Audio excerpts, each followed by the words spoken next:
The desert sun hung low over the rugged plains of Arizona, casting long shadows across the dust-coated town of Red Canyon, a place where secrets clung to the wind and every man carried a past he wished he could bury. Among them was Cole Hartman, the quiet rancher the whole town whispered about, tall, broad-shouldered, with a scar running along his jaw and a stare sharp enough to cut through lies. Since returning from the border wars 3 years ago, he had refused every woman who approached him, shop girls, widows, ranch daughters, even the mayor's niece who practically begged to bring light back into his lonely home. But Cole didn't want light. He didn't want tenderness. He didn't want the memories that came with them. His cabin was built of silence, and he preferred it that way.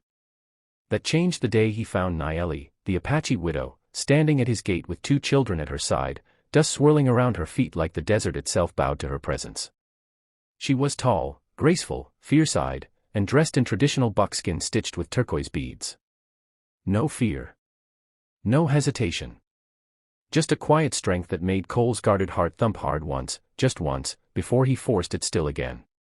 The townsfolk watched from a distance, whispering about the Apache woman bold enough to walk into a white man's ranch, but Nayeli didn't even glance their way.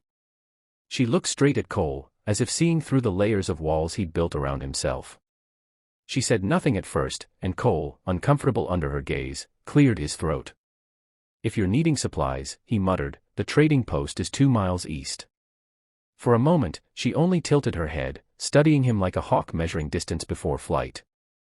Then she said something he never expected, "I am not here for supplies. I am here to ask you a question." Her voice was calm, steady, but carried a weight that made Cole straighten. "And what question is that?" he asked, crossing his arms to hide the sudden tension. Nayeli stepped closer, the little blonde-haired girl in her arms watching Cole with curious, sage-like eyes. "You turned down every woman in this town," Nayeli said softly, "but you built a house bigger than a man living alone needs." Cole suppressed a flinch. "People talk too much in Red Canyon." "What are you getting at?" he asked.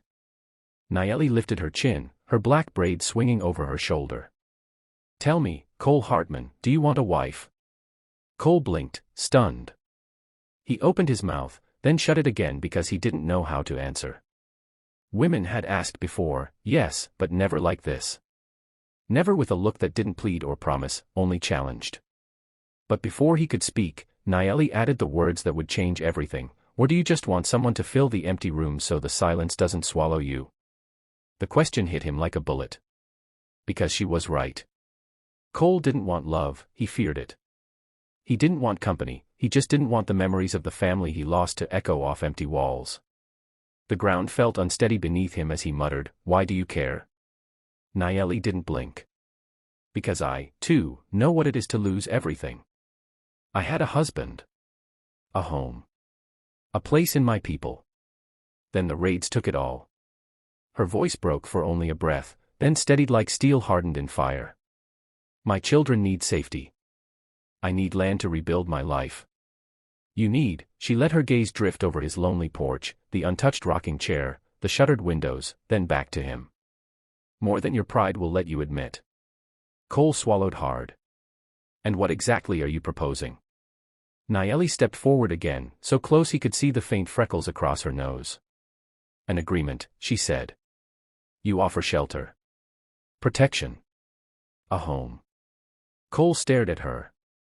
"And what do you give in return?" She didn't shy away. Didn't blush. Didn't fumble like the town women. "Work. Help on the land. A partner, not a burden. And if the Creator allows," she looked away briefly, her voice softer now. "Maybe, one day, a family that heals instead of haunts." Cole's throat tightened. The children, one fair-haired, one dark-eyed, watched him with quiet hope, something he hadn't seen in years. He didn't know these children. He didn't know this woman. And yet, he felt something shifting inside him, something old and buried stirring awake. But before anything else could be said, the sound of hooves approached, Sheriff Maddox riding hard toward the ranch. "Cole," he called out, breathless. "We got trouble, real trouble." A band of raiders was spotted near the canyon. "They've been hitting isolated homes." Nayeli stiffened. Her arm tightened instinctively around her daughter. Fear flashed in her eyes, but only for a heartbeat before turning into burning determination. Cole felt something twist inside him, an instinct he had forgotten existed. Protection. Responsibility. Purpose. Maddox's eyes fell on Nayeli and her children. They can't stay out here alone, he warned. Not with raiders nearby. Cole looked from the sheriff, to the wide, vulnerable desert, to Nayeli's steady, unblinking gaze. She had come to him with a question that cut through him like truth always does. Now the world was asking him another: would he let fear rule him again? Cole took a slow breath, lifted his eyes to hers and said, "You and the children stay. My ranch will shelter you." That was the moment everything changed. For Cole. For Nayeli. For the land itself. And as the sun dipped behind the horizon, Nayeli whispered, "Then our agreement begins today." That night, as the desert wind curled around the ranch like a restless spirit, Cole Hartman realized he had invited more than a woman and 2 children into his home. He had invited a storm he wasn't sure he was ready for. Nayeli moved through his cabin with a quiet confidence, placing her children on the bed, checking the windows, and whispering soft Apache prayers for protection. Cole stood near the doorway, watching her, trying not to, failing anyway, as she knelt beside her little girl and boy, brushing a gentle hand over their hair. It struck him then how fiercely she loved them, how her strength came from something deeper than survival. When she rose and faced him, her shadow dancing across the lamplit walls, she said softly, "I will not be a burden here. I will work for what you give." Cole shook his head. "You don't have to earn shelter." Nayeli looked at him with a sharpness that made him feel seen in ways he wasn't ready for. "Everyone earns what matters," she replied. "And this, safety, trust, matters more than silver." He didn't argue, but something inside him tightened, a knot pulling loose and forming again in a different shape. Before he could speak, a pounding knock shook the door. Cole reached instinctively for his gun. Old habits never died, they just slept shallow. Sheriff Maddox stepped in, dust in his hair and sweat streaking his face. "Cole, we found tracks, 5 riders, moving fast. They're the same raiders who hit the Navajo camps last month. They're dangerous, Cole. Armed. Ruthless." Nayeli stiffened, her breath catching in her throat. Maddox continued, "And they're heading toward this valley." Cole exchanged a glance with Nayeli. Her fear wasn't for herself, it was for her children. Without hesitation, she grabbed her son and daughter close, whispering fiercely, "You stay behind me. No matter what happens." Cole felt something surge in him, protective, primal. "They won't touch you," he said, his voice low, steady, certain. Maddox looked between them. "You can't defend the ranch alone, Cole.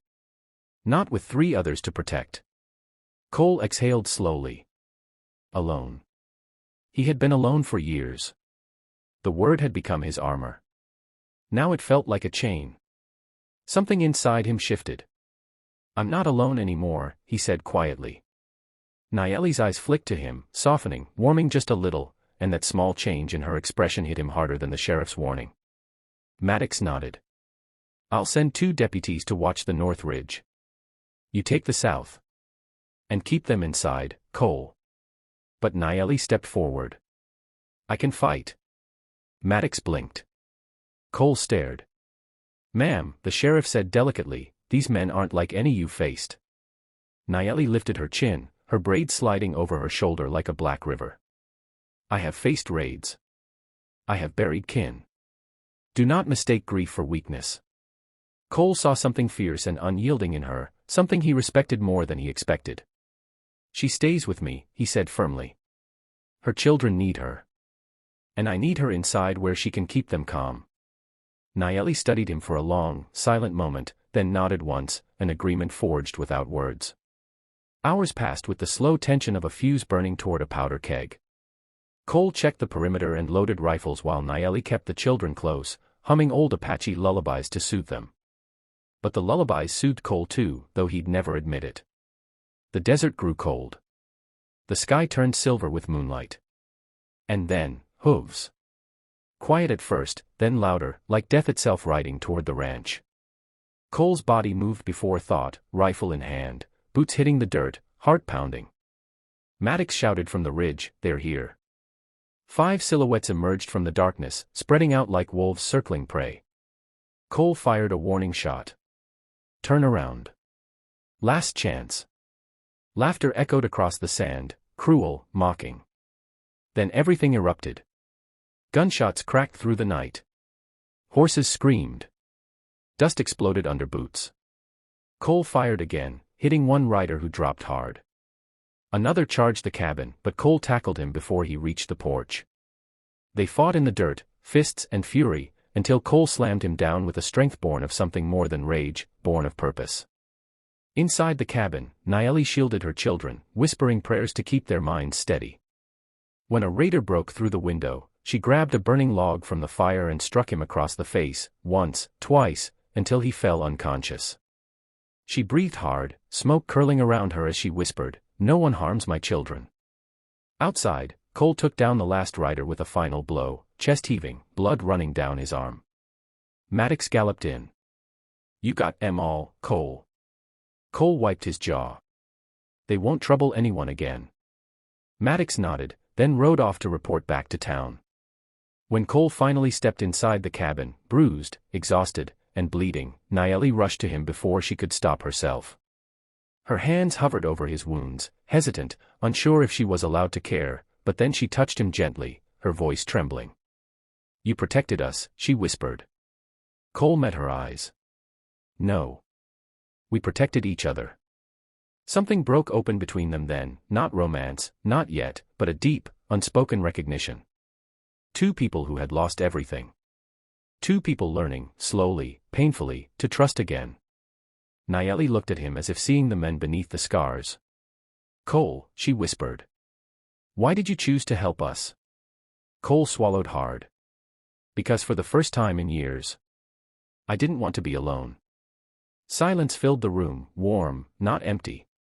Her children curled against her. Cole's breathing steadied. And in that quiet, something new began, something fragile but real. Something worth fighting for. Viewers, if you want the next chapter, the moment their bond deepens, the moment past and future collide, make sure to subscribe.